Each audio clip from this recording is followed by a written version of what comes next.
in selecting a farrier, it's important to note, first off, that a horse's hoof is one of the most important parts of their anatomy. So it's important to find the right farrier because the horse's hoof needs attention pretty much on a monthly basis.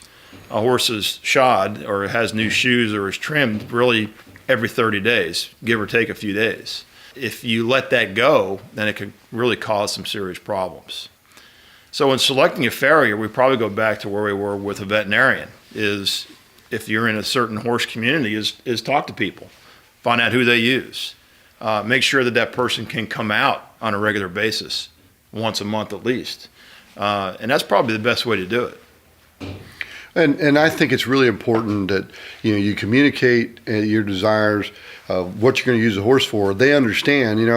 If you go out and you buy a reining horse and a guy doesn't know how to put a pair of plates on, sliding plates and things of this nature for a reining horse, he's not going to be very much use to you. So, finding a guy that understands your discipline, whether it's a saddlebred, a thoroughbred, a jumper, and knows, the differences that he can put on your horse's feet to get the maximum amount of performance and maintain their feet, and also, deal with problems. Because, problems do arise. They get, they thrush, they get quarter cracks, they get, wall separations, things of this nature, and being preventative and also being really, really ahead of the curve and pointing these things out to you and how you can maintain is a good communication between you and your blacksmith. Yeah. And it's something that helps your horse be maintained better.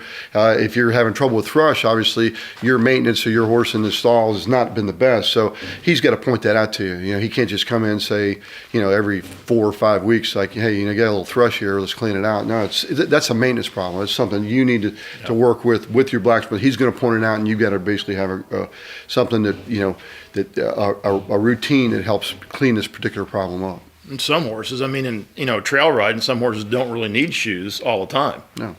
You could do things with horses without having shoes put on, but there is a proper trimming that needs to be done at least once a month.